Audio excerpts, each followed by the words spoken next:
This is Steve Burley, and it is coffee time. Cheers. And as you know, this is the time in which I touch base on some of the things that have come across my desk in the last day or so. Today, we're talking about Steven Pinker and cancel culture. And there's another letter that I didn't advertise that we'll be talking about as well. Because, well, I'm not going to give it all away. I'd like to draw your attention to my VIP Club membership to the Patriarchy, which of course authorizes me to speak on all of the comings and goings of the global evil feminist empire that has spread its tentacles all the way around the world in the thousands of overfunded feminist organizations. Welcome to the show. Bill Barry, Jerry Barry, and Gin Bottle, I should say, Menuyuno, Wolfgar. Welcome. So let me get into some of the material here. As you know, a lot of people will know of Steven Pinker, at least. He's a psychologist who's actually quite famous, and he tends to be left-wing, like the majority of the people in humanities, especially in the universities. He is probably not as left-wing as that other fellow there, the linguist, but I can't remember his name all of a sudden. But we'll be talking about him later. Let's get into some of the screen captures that I've made on this topic. This is a letter from the Linguistic Society of America. I'm not sure we can read all of that right from the top. Let me skip and see if I had a couple of bigger quotes on it. I think I did. Okay, so here we go here. They're complaining about Steven Pinker's, some of his writings and tweeting. Noam Chomsky is the guy I meant to talk about. That's right, Downey Dude. We will be mentioning him very, very briefly later on. Okay, it's an open letter. This is Linguistic Society of America. This is an open letter from a bunch of undersigned people, and they want to have the Linguistic Society of America to recognize Steven Pinker as a sort of persona non gratis anymore. And let's read the first paragraph here together. This is an open letter by members of the linguistics community calling for the removal of Dr. Pinker from both our list of distinguished academic fellows and our list of media experts. We, the undersigned, believe that Dr. Pinker's behavior as a public academic is not befitting of a representative of our professional organization, that the Linguistic Society LSA's own stated goals make such a conclusion inevitable, and that the LSA should publicly reaffirm its position and distance itself from Dr. Pinker. Now, I'm going to guess that many of the signatories to this document are minuscule little peons of no import in the Linguistics Society. But then again, the comportment of most of the people on the left here would have to make you come to the inevitable conclusion that they're all minuscule little pea brains. They've all been participating in cancel culture. None of these people have stood up and supported freedom of speech for everyone. It's only freedom of speech for them and cancel everyone else. Let's move on. I don't think we need to read the whole letter. I do have a couple of things extracted from that letter. I think this. Okay, let's read this bottom point right here. I think this is the first in the next of the screen caps that I made. In 2015, Dr. Pinker tweeted, quote, "Police don't shoot blacks disproportionately," linking to a New York Times article by Sendhil Mullainathan. And he's right. Multiple rigorous studies have been done on this, as you would expect in a free society. When somebody claims that the police, for instance, or anyone, is disproportionately killing or shooting at one group of people on the basis of their immutable characteristic, like the color of their skin, you would expect people to study it in depth.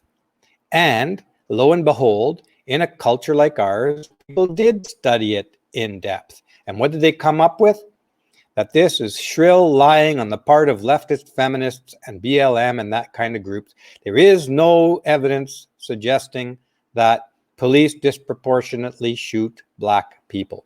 In fact, there are some studies that come up to show that the police are more likely to shoot at a white man than a black man.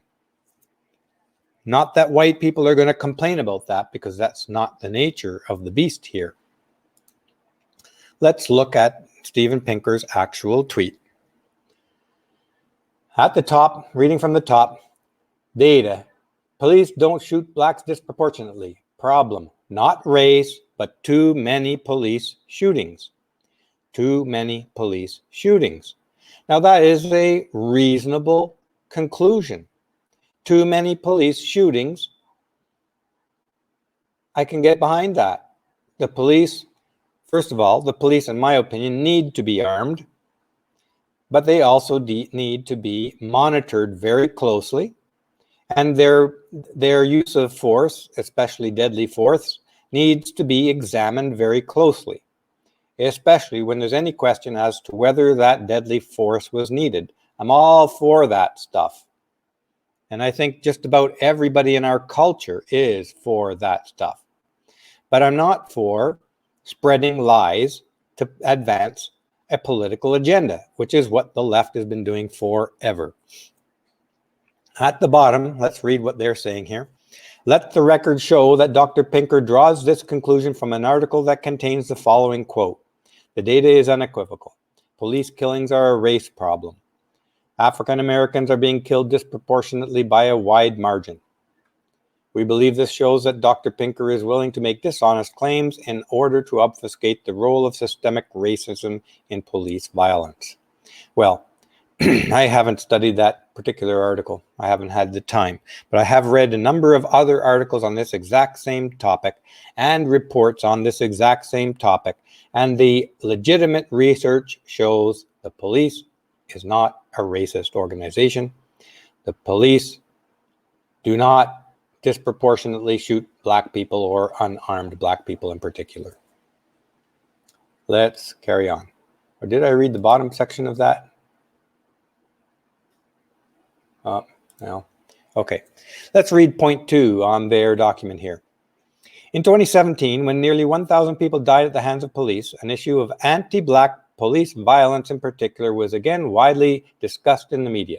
Dr. Pinker moved to dismiss the genuine concerns about the disproportionate killings of black people at the hands of law enforcement by employing an all lives matter trope.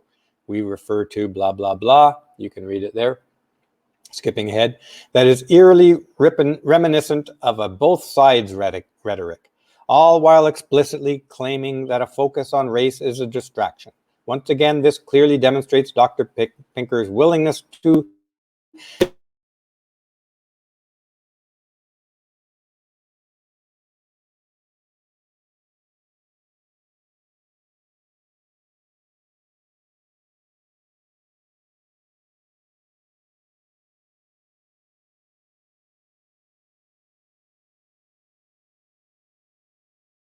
Oh, shoot. How did this happen? Are you hearing me here still, folks? Seems that my mic went out for some reason. Okay. I don't know where it left off here, but let me jump straight in here. It looks to me like the group that writing this letter, I'm seeing that Michael's saying I went mute. Am I still mute or am I on live here? Because I'm getting confusing information on my browser here. At this point, I'll just pause for a second and acknowledge Charlu Go for his generous donation and support of Studio Brûlé. Charlu says, really like what I saw from Steven Pinker. Being a rigorous scientific, no wonder he's being the target of cancel culture. Yeah, we cannot have an academic actually speaking his mind in this cancel culture.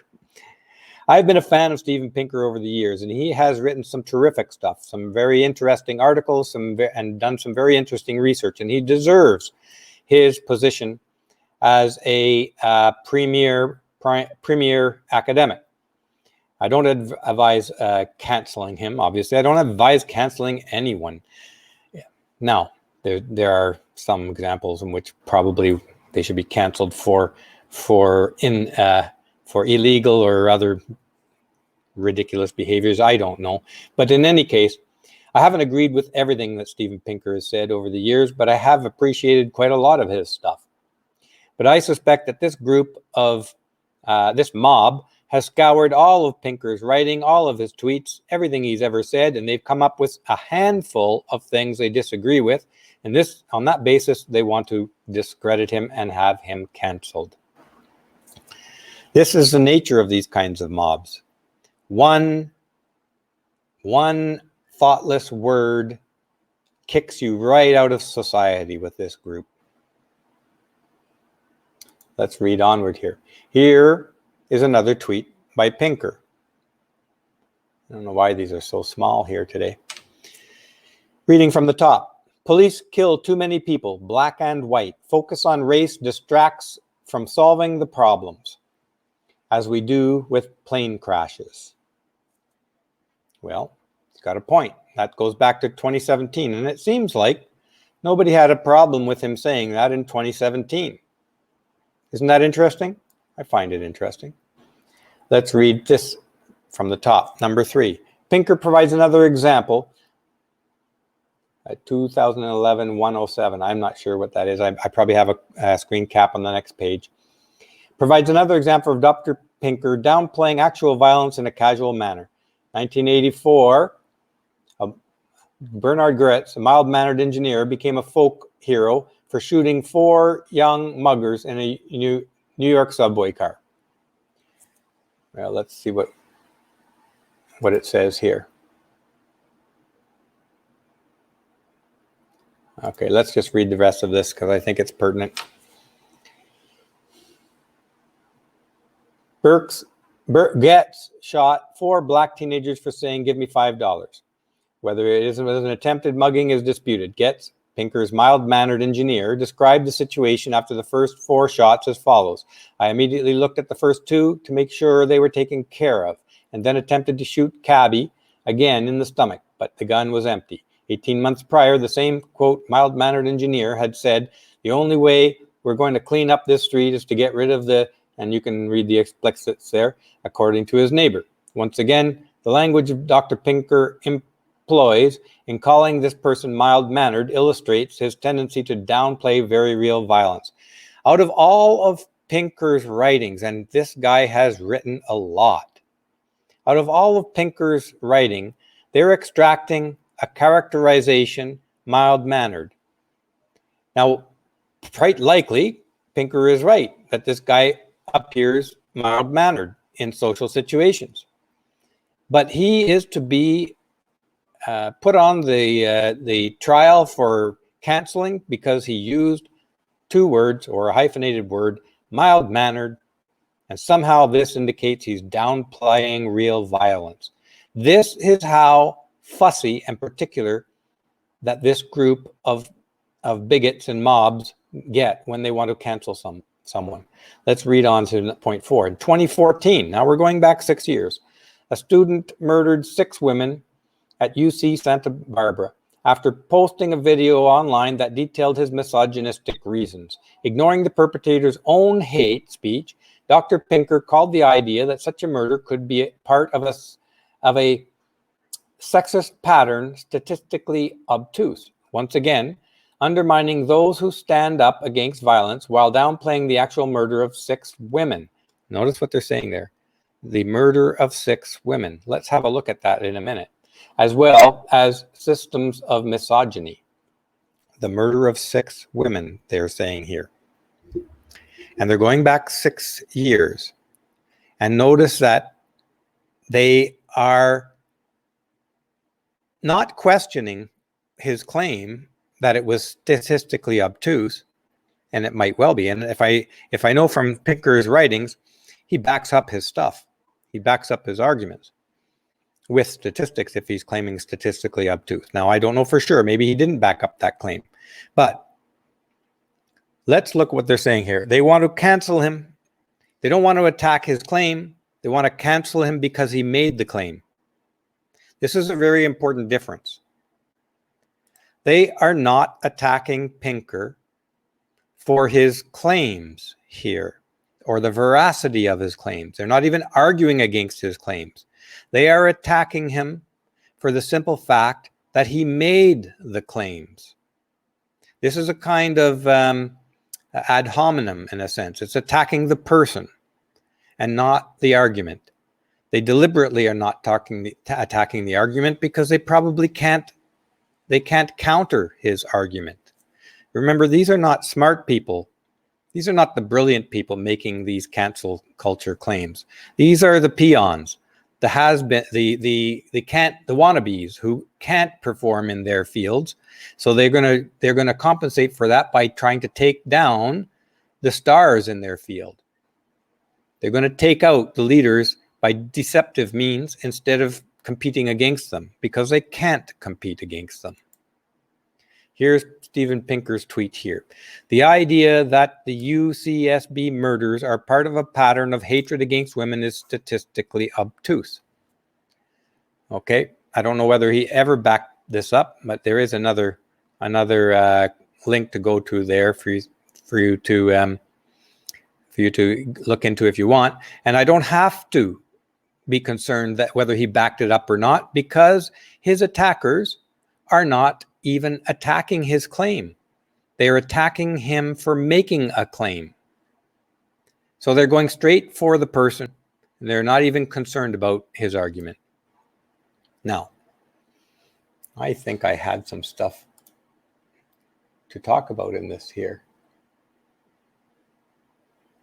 And where is it? Well, let's read this, okay?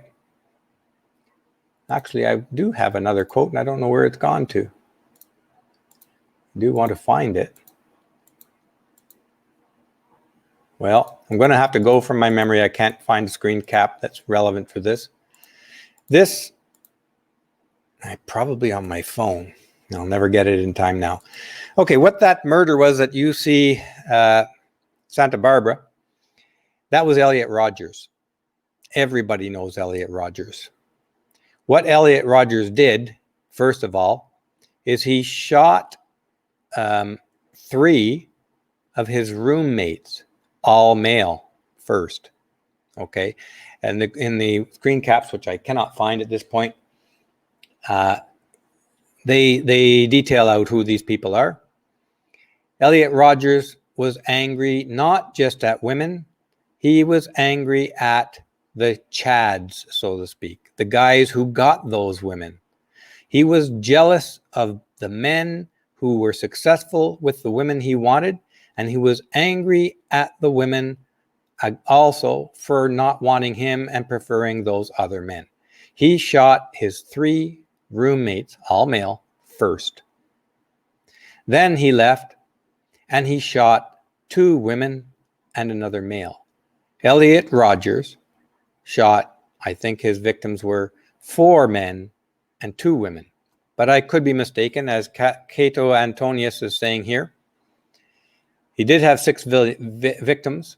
I wish I could find those screen caps, and I might just talk while I look on my phone here because they might be here on my phone. Can somebody come up with a link to verify that? Not on my phone. They have to be here somewhere on my computer. I just don't know why they're not coming up.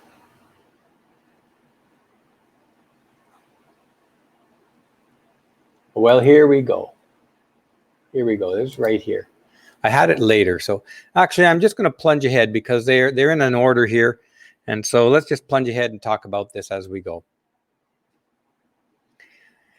The 5th point on their letter.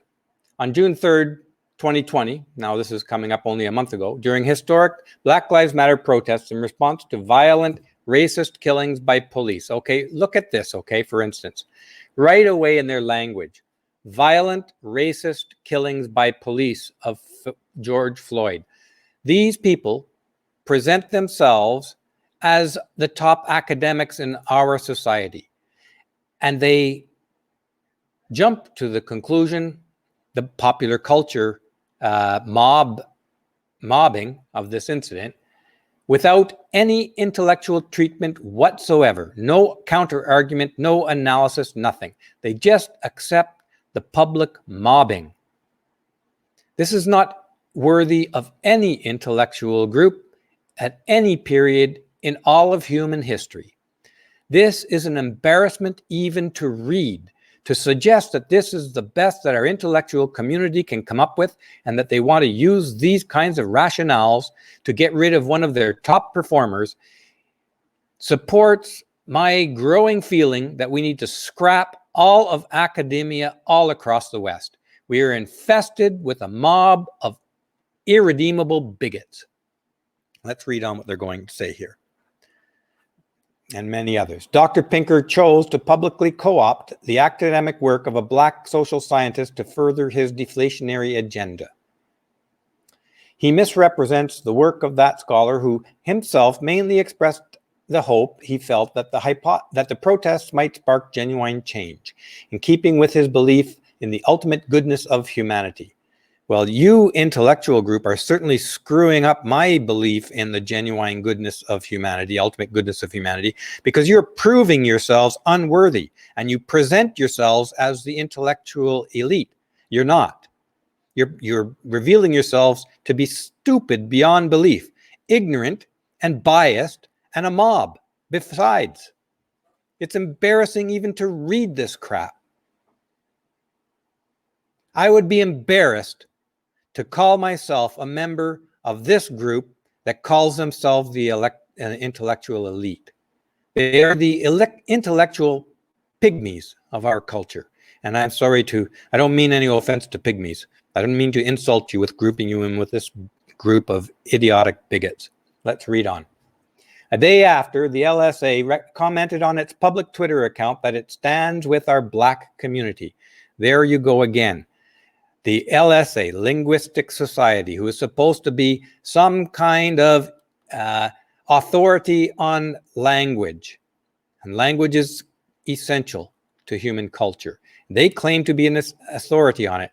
And they take a stand with Black Lives Matter, a demonstrated bigoted hate group, without any analysis whatsoever. Please see the public post by linguist Dr. Maria Esipova for a more explicit discussion of this particular incident. I don't think I will. If you're the ones who are recommending her, I can almost guarantee that she's as stupid as you are. Let's move on here. Number 6, reading at the top. On June 14th, 2020, Dr. Pinker uses the dog whistle of urban crime violence in 2 public tweets. Neither of his sources used the term. A dog whistle is a deniable speech act that sends one message to an out group, while at the same time sending a second message, often taboo, message to an in group. I'll pause here for a moment and recognize Oki Migtal. Thank you so much for your support of Studio Brule, Oki. And Oki says, time to burn it all down and rebuild without them. I couldn't agree more. Although I don't agree to physically burn everything down. I think we have the power to elect a government that will just defund the whole bit, defund them all, and require everybody to reapply. Reapply and prove to us that you're deserving of our support. That's what we need to do. No academic excluded. Not one. They have shown, the elites have shown, that they can shut down our entire culture for months. They've shown that they can push us around like cattle.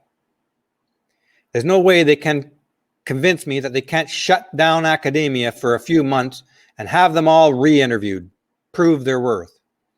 They shut down the whole Western world. We can shut down all of academia and I include kindergarten, from kindergarten through to grad school. Shut it down, and you don't open up again until we've got a reliable cohort of true intellectuals in place. Get rid of them. Let's read on here. Here's a couple of screen caps of things that Pinker quoted. And I'll get to those later. Let's read this from the top briefly. I'm not sure I need to read all of this, but let's read a little bit more of what they say.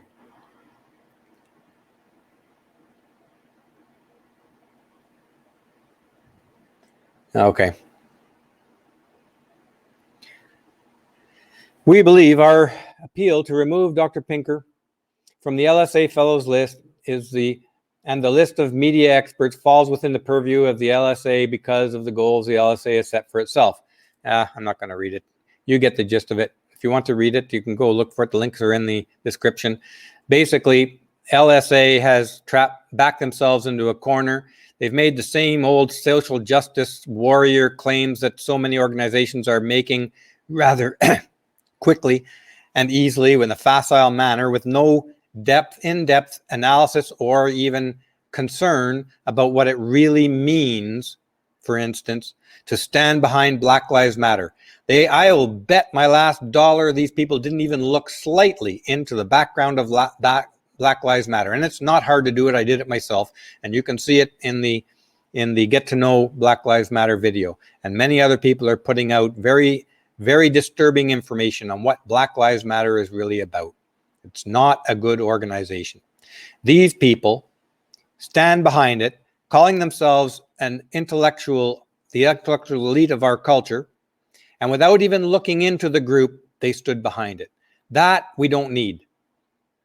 That kind of so-called pretend intellectual pursuit, it's fake, and because it's fake, it's prone to errors. They stand behind stuff. They have no idea what they're talking about. They don't consider it. They're not intellectuals. An intellectual would have researched into that before standing behind it. Our intellectual heritage has been utterly destroyed, and it's been destroyed slowly over 50 years, commencing with the introduction of women's studies and feminist studies into the university system in 1970. That's when it started. The feminism is a lie. It's based on lies. It's full of hatred, and it got legitimacy in the university systems, and they wasted no time getting in there and bullying everybody around. It's their long march through the institutions. They've succeeded. They dominate every bit of the education system, which is why we need to shut the whole darn thing down and start over. I'm going to skip ahead on some of this stuff here. Here's a few of the names of people who have signed this letter. They're nobodies. You're not going to find anybody with any kind of a reasonable amount of intellect signing on to this kind of crap nonsense. It's so clearly crap. You don't even have to be an intellectual to understand that it is clear crap. LSA issues a statement on racial justice. This is LSA's own boxing themselves into a corner on June 3rd. Notice that this happened on June 3rd. And barely a month later, this group wasted no time scouring Steven Pinker's history to get rid of him. And as soon as they got the statement of support that indicates that they have the ability to do this, what do? They wrote their letter and they put their stupid little names to it. Reading from the top. In recent months and days, we have seen murders of people of color by vigilante civilians and the police. And we have heard explicit devaluation of Black lives and the legitimization of attacks against them from the highest levels. We have also seen, with rising horror, the active suppression of ongoing peaceful protests and threats of military deployment against dissenting citizens. The LSA stands opposed to oppression and injustice in all of its forms and the weaponization of language and culture. What a bunch of frauds. Read right from the top. Murders of people of color by vigilante civilians. The only murders that I've seen have been by Black Lives Matter, literally beating people unconscious in the street. It's all over the news. They have no excuse for distorting the truth like that. No excuse at all. And the police? What a bunch of crap too. The intellectuals, the true intellectuals of our cover, have uncovered this in no uncertain terms. The police are not bigoted against Black people or any race. The police have a tough job to do. Sometimes they make mistakes, and we got to be wary of that. We got to watch them because they are authorized to use lethal force. Anytime somebody is authorized to use lethal force, they are They need to be watched very carefully. No question about it. But they do not, as a policy or even as a practice, go out and treat black people worse than other races. It's nonsense. And there's been no legitimization of attacks against them. And they're suggesting from the highest levels, listen to this crap. They're outright lying. Why are we giving them even 5 cents of public money? Not even 5 cents of public money. Active suppression of ongoing peaceful protests. Peaceful protests. Are they stupid, dumb, and blind? This is not even worth reading. The whole LSA group, they're frauds. Reading from the top. The LSA statement on race also makes the point that linguists must be active participants in creating an intellectually inclusive community. And they say this probably with a straight face. An intellectually inclusive community. There has never been a less inclusive intellectual community in the history of the West than there is today. Well, that's not really true. In the recent history, certainly in early days, black people were excluded.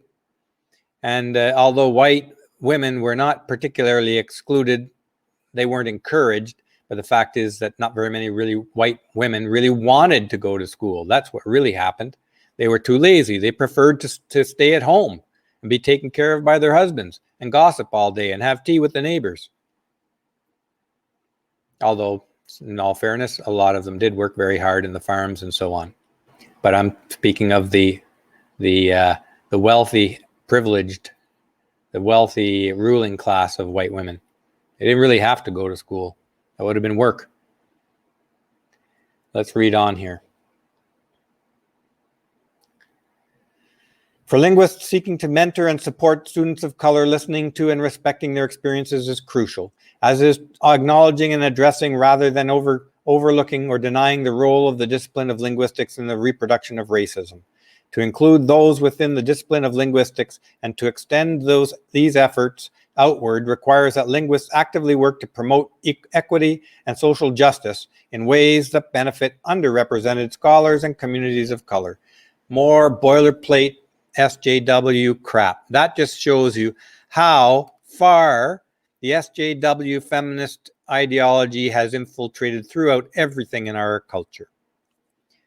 And first of all, you linguists should know better than anyone else that you do not control the language. Language is a living entity. The best you can do is study it and use it well. But the implication in a lot of this writing here is that they are somehow the guardians of language. And that is another idea, corrupt idea, coming out of this SJW milieu and the feminists. They are trying to control language. These linguists in their society, they believe that they are the guardians of language. That's how swollen they are with power, with their sense of power. Language, nobody controls. Nobody is a guardian of language. No group can be, except in Orwell's book, 1984. And that's exactly the model that these people are going on. The best anyone can do is understand language and use it well. And these linguists are not doing a very good job of that. I'm going to pause here for a moment and recognize Harry Holbrook. Hey, Harry. Harry says, thank you for supporting Studio Brûlé, Harry. Harry says, have a shot of Fireball, lower the pressure a bit. That's a good idea, Harry, but I'm on coffee right now, but I will take a sip of my coffee. I maybe am drinking a little bit too much coffee these days because it does get me wired up and fired up. And probably I'm saying some things that I don't always, out of passion, stronger than I intend them. I hope some people understand that at times I'm using rhetoric to emphasize a point. I do believe that, yeah, the education system wasn't equally available to everyone in parts of our history. There's some truth to that.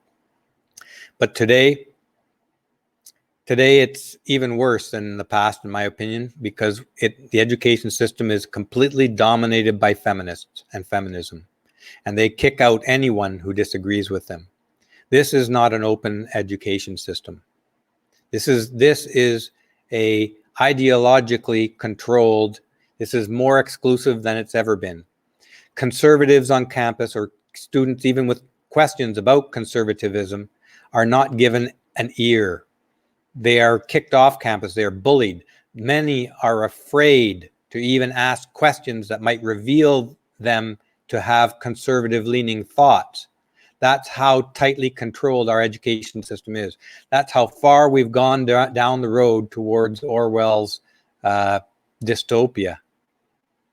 The education system has become part of the ministry of truth and truthiness.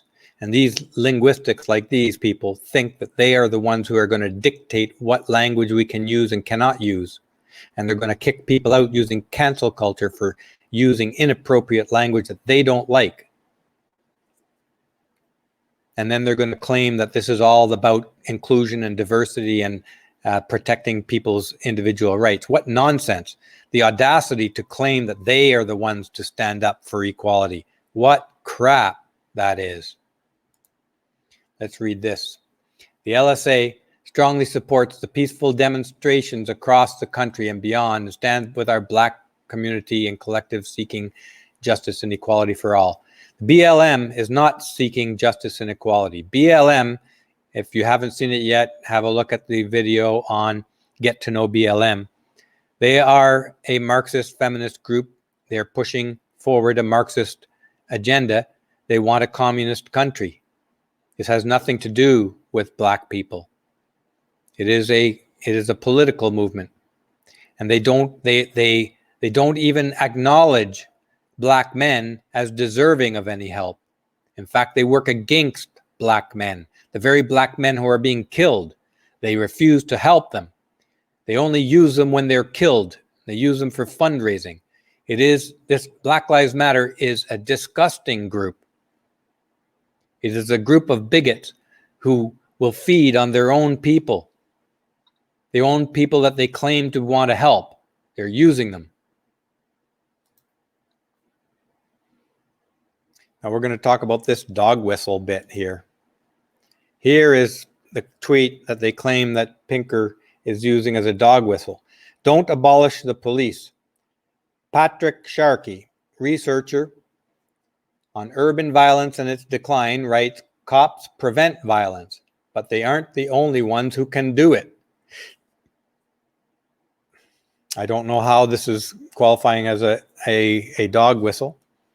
And in another tweet, Steven Pinker says, another expert on urban crime, Ron Brunson, points out, protests focus on over-policing, but under-policing is also deadly. No kidding. What does this LSA group think about this CHOP in Seattle? It was mayhem, bullying, murders, some saying rapes in there. All of that was with less policing or no policing. Pinker's got a point, and he can back it up. But no, this group is not going to stand for it. And here they make again their argument for removal, for canceling of Pinker. Now this is rich. Read this with me from the top. We want to note here that we have no desire to judge Dr. Pinker's action in moral terms, or claim to know what his aims are, nor do we seek to, quote, cancel Dr. Pinker. Incredible. Just at the start of this letter, they don't use the word cancel. They just want him kicked out. I mean, isn't that what cancel means in cancel culture? And they are advocating strongly for exactly that. And then they say, nor do we seek to, quote, cancel Dr. Pinker, or bar him from participating in linguistics or LSA communities. They want him kicked out. They want him not listed as an expert. What the hell? These people call themselves linguists, and they're arguing both sides of the same coin, like protecting the back, protecting the front. What are they saying? I mean, is this just a word word masturbation here? Verbal masturbation that you're going through this exercise? Jeez. Here's another quote here. I'm not going to read all this stuff. Here is Dr. Pinker's book, in which they pull some quotes out of his book, suggesting that this represents some offense to their way of thinking. Notice here, they want Pinker's removal from our list of distinguished academic fellows and our list of media experts, but they don't want to cancel him. Listen, we want to cancel Dr. Pinker without using the word cancel, so that we're going to say later that we didn't want to cancel him. Jeez. Why are these people paid 10 cents a year? Read this from the top. Well, we think we read this already. His calling Bernard Getz a mild-mannered engineer. The language Dr. Pinker employs in calling a person mild-mannered illustrates his tendency to downplay real violence. No, it doesn't. If I recall, I think even that cannibal guy, I forget his name now, who killed a lot of people and ate them, he was described as mild-mannered in his time, and he probably did come across that way. Mild-mannered doesn't mean you're not a psychopath. You know, you can be a mild-mannered murderer. But they're using this kind of word games to try to rationalize canceling Pinker. Here is the reference to the Elliot Rogers affair here. And here is the actual affair. Now do look here where they say the actual murder of 6 women. Okay? Once again, undermining those who stand up against violence while downplaying the actual murder of 6 women. These mental midgets didn't even go to the trouble of finding out what Elliot Rodger did. He murdered 4 men and 2 women. And Pinker was absolutely right to say it does not justify calling this a misogynistic or an indication of misogyny as a pattern in our society. So, 6 students at University of California, Santa Barbara were killed by a man who went on a rampage Friday night. 2 women who were shot and killed on the lawn of Alpha Phi sorority, and a male who was shot in a convenience store. I don't know why he shot the guy in a convenience store. On Sunday, the university confirmed that 3 other male students found stabbed to death in the killer's apartment were also students. 2 of them reportedly were on the lease for the apartment with the student who killed them, Elliot Rogers. Elliot Rogers killed 4 men and 2 women. And in the minds of these mental midgets who call themselves the gatekeepers of our language, Pinker is a misogynist for pointing out that it does not indicate a general pattern of misogyny in our culture. Elliot Rogers was mad at both men and women. Elliot Rogers was crazy. He was a psychopath. He had problems and he didn't get any help for these problems. I don't know if there is help for those problems. Maybe not. I don't know. But that's not the point. Elliot Rogers was mad not just at women. He didn't hate just women. He hated the men who were successful with women as well. Clearly, he was not simply a misogynist. He hated everyone who reminded him that he himself was not what he wanted to be. He was embarrassed by the presence and existence of those successful men, and he was embarrassed by the rejection of those sexy women he lusted after. Peterson talks about this quite clearly. This is the envy of Abel and Cain.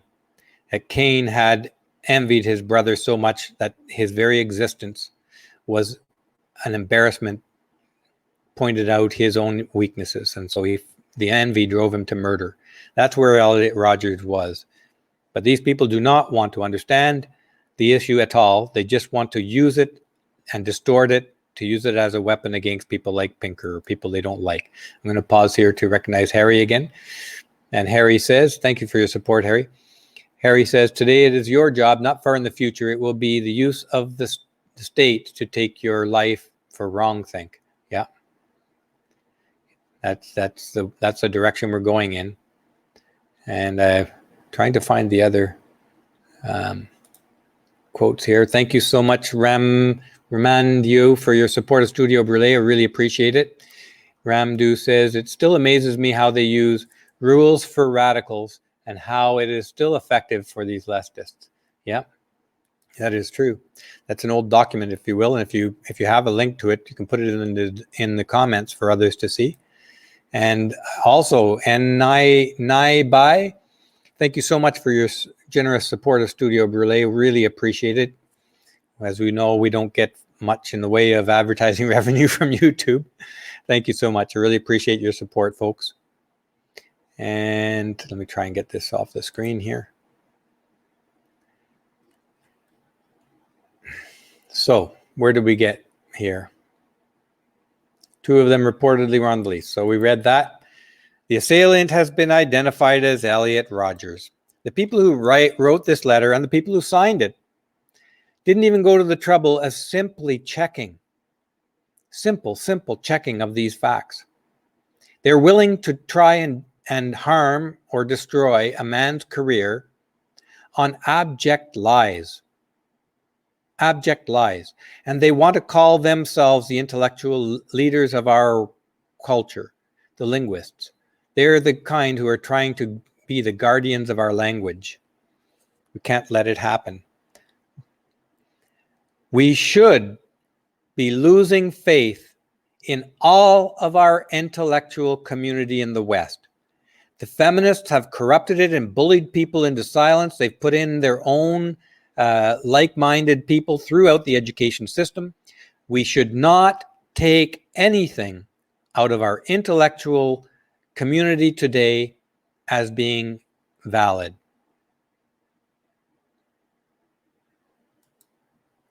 Whoops, I think I skipped this altogether. Roger killed 3 people in his apartment before driving around Isla Vista shooting people. Authorities said he knocked on the door of a sorority house and there was no answer, and that he then shot 3 women who were on the lawn. One of them survived. I'll just pause to acknowledge Oki Migtao here. Thank you again, Oki. Oki says, there is far more misandry and misogyny. That's absolutely true. White knights and simps back up feminists, trying to get a crumb of sexual attention. I empathize with Roger, Oki says. Roger to me is not a man to look up to or to empathize with. I empathize with men who are struggling with this issue for sure. But when you go down the road of killing people because they embarrass you or insult you, you've lost all. You forfeit your any kind of claim to be protected or have concern for you. Murder, there's no good. Elliot Rogers experienced there's no justification for murder or violence in that. Now, one of them survived. Let's carry on. Reading from the top, the Los Angeles Times. Where do we go here? Okay, so this is more on Elliot Rogers. We don't have to go into this any deeper on this. And this is Steven Pinker's tweet that got him into so much trouble. The idea that the UCSB murders are part of a pattern of hatred against women is statistically obtuse. That is true. Absolutely true. Now, yes, and Oki Migtao says, I don't agree with murdering people or physically hating anyone. Absolutely. There is no reason for that. There is a reason for violence at times, and that's when you are being attacked. If you are being physically attacked, a threat to your life, you have every right to defend your life. And that goes to up to including winning that physical battle in whatever manner it takes to win that physical battle. But it doesn't mean I don't agree with initiating violence, but self-defense is a whole other story. All bets are off the table when somebody's attacking you and threatening your life. And this is Steven Pinker's book again, one that got him into trouble. Now here we're going to get on to Harper's Magazine. And Harper's Magazine, and this one is, at the surface of it, you would think it is a sign of hope. In a way, it is. But in another way, it is anything but.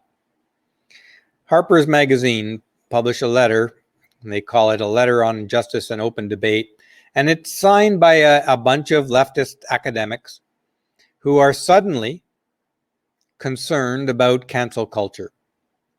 And the reason why, let's go into a couple of the quotes from the article, from the letter, I should say, that's published in Harper Magazine. And again, the links are in the description of the video. Reading from the top. The forces of illiberalism are gaining strength throughout the world and have a powerful ally in Donald Trump, who represents a real threat to democracy. But resistance must not be allowed to harden into its own brand of dogma or coercion, with right-wing demagogues are already exploiting. The incredible way that they flip the reality of our culture around on its tail here. At the same time, pretending to stand up against cancel culture, they are also trying to cast the very people who are trying to stand up, have been trying to stand up to cancel culture for the last 4 or 5 or 8, 10 years, casting them as the bad guy. I mean, there are times when I just can't believe what I'm reading. And these are people who our culture holds up as our brightest intellectuals in our culture. Many of them are. Not all of them. Some of the people who signed this letter are artists and creators and, general SJW types who are worried about cancel culture coming to attack them.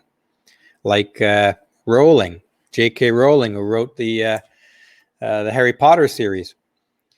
Most of these people were just fine with cancel culture as they watched it and sat quietly, some of them probably grinning, while they watched their SJW minions at the universities cancel everybody who disagreed with SJW rhetoric on campus. It's been going on for a lot of years, and none of these people spoke up against it.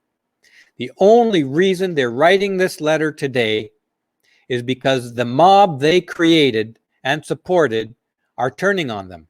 The monster they built are turning on them. They were egging that monster on, celebrating that monster's canceling of other people, of their enemies or their ideological opponents. They were happy about that until the monster started to pick apart their writing. And Pinker is listed his name onto this. I'd be almost embarrassed to put my name to this letter, because the only reason it's coming out, this is not a matter of principle for these people. This is a matter of fear for their own reputations and jobs and lives. They're afraid of the monster they created finally. So now they want to take a stand against the monster they created. All this is doing is proving that you have no principles, that you're intellectual midgets, that we should not support you, that we should probably sit back and clap, make popcorn, open a beer, and watch your monster eat you alive. That's what we probably should do. But here's the problem. Those of us who've been at this for almost a decade or more in some cases, attacking and calling out this crap, we are at this for principled reasons. We're not getting anything out of it. We haven't been getting anything out of it. We don't agree with this on principle. So those of us on this side are probably going to back up these people who don't deserve to be backed up, in spite of them not deserving to be backed up. We will probably be the ones who save them from their own monster. And they will not acknowledge that. These are ideologically committed Puritans that are signing these letters now. These kinds of Puritans cannot change their minds. They will die leftists. They will die believing in feminism. No amount, no mountain of evidence, no mountain of proof or mountain of bodies of their enemies will ever turn this group of people around. That, unfortunately, is what I think about this. And in spite of that, it will be us that saves them from their own monster. Let's read on here. The democratic inclusion we want can be achieved only if we speak out against the intolerant climate that has set in on all sides. Notice that. Very careful choice of words here. On all sides.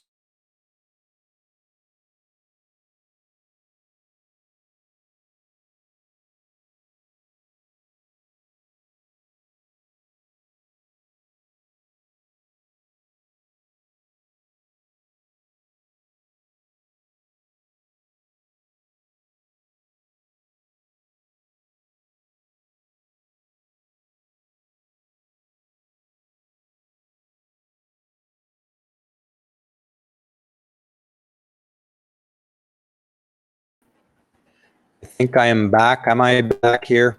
I think I lost connection for a bit. But I did want to make the point in case this got cut off on me. They were fine. These people shut their mouths when the intolerant climate was only surrounding the ideological right, the conservatives, or anyone who disagreed with them. I mean, anyone who spoke out to reveal the horrid, putrid nature of academic and ideological feminism was almost drowned out, chased off campus, and they did nothing. Most of them celebrated that process. It is not that it's all sides now that concerns them. It concerns them that it's them that's affected. I can't have respect for these people. I can't. They waited so long. There were years of opportunity for them to finally speak up. Years upon years. How many lectures has Janice Mengo been harassed at? How many fire alarms? How many times have people been chased off campus? Some violently. Some suffered. Some had to go into hospital. One case I know of because these leftist mobs chased them off campus physically. I don't respect these people for taking a stand now, but our side is principled, and we will have to protect them too because we protect the principle. But that doesn't mean I will respect them for this action. I will not. They are proving themselves self-centered, egotistical, and completely unconcerned about the protection of anyone but themselves. Reading from the top. I would have respected them had they started early on in defending academic freedom, freedom of speech on campus for everyone. But no, they chose to wait.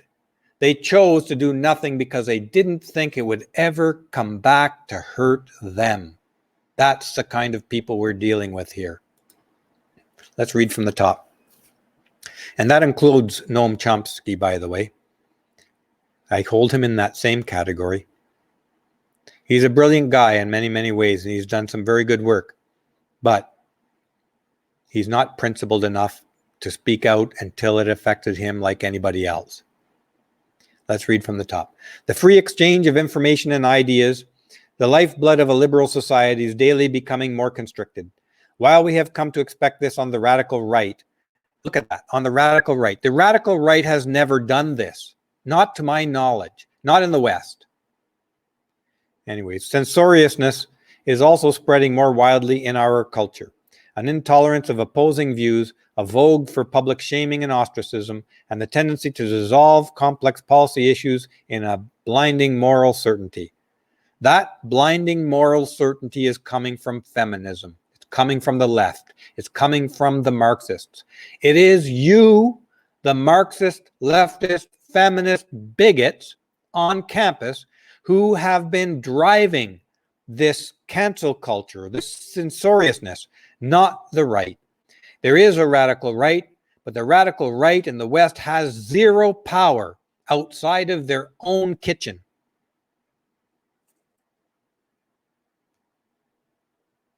If anything, this action by this group at this time causes me to lose even more respect for them than I had before, and there was very little left before this letter. From the top, more troubling still, institutional leaders in a spirit of panicked damage control are delivering hasty and disproportionate punishments instead of considered reforms. Editors are fired for running controversial pieces. Books are withdrawn for alleged inauthenticity. Journalists are barred from writing on certain topics. Professors are investigated for quoting works of literature in class. That's the culture you created, the leftists. That is all you're doing. That is their monster they created. And they're trying to spin it onto the radical right. Incredible. They have no shame, this group. They have no shame. Even as they seek to save themselves, they seek to vilify their ideological opponents. Their ideological opponents, who are the only ones who have been standing up for this very principle from the beginning. Let's read from the top. We need to preserve the possibility of good faith disagreement without dire professional consequences. If we don't defend the very thing on which our work depends, we shouldn't expect the public or the state to defend it for us.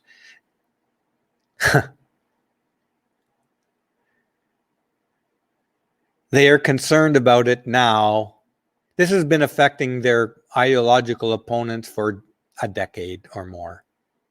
They're only concerned about it now because it might be their jobs on the line. Hypocrisy, the self-interest, all trying to present themselves as morally defenders of the moral right and the moral good. You're not buying it. This is pure, greedy, feared, afraid self-interest. You have no concern about these principles. You have only concern about your own wellness. J.K. Rowling says, I was very proud to sign this letter in defense of a foundational principle of a liberal society, open debate and freedom of thought and speech. Janice Fiamengo has a word or two to say about this. I don't know if Janice and I have not talked about this issue. I did see her tweet on it after I saw some of the other tweets. And Janice brought to my attention Steven Pinker's attack by cancel culture. But she was unavailable to join us for this discussion. Janice says at the top here, a perhaps shameful admission inverting Groucho. I don't want to be a member of a club that has such sanctimonious arses as founders, and I'm finding it difficult to get excited about their holier-than-thou epistle. I look forward to their squabbles. I concur 100%. Unfortunately, it is our principles that is going to drive us to actually defend the things that they claim to want to defend all of a sudden. We've been trying to defend these things from the very beginning. From the very beginning, we've been defending these things, and these people have thrown us under the bus every single time. They've tried to vilify us as misogynists. They try to vilify us as right-wingers, as fascists, and all kinds of things.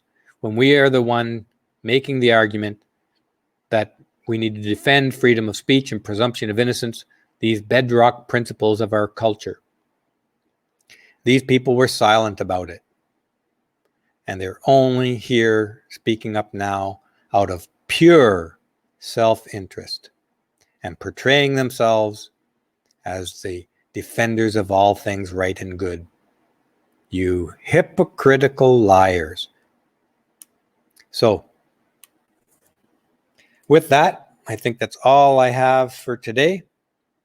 And I want to thank everyone here for joining me on this issue of Coffee Break with Steve.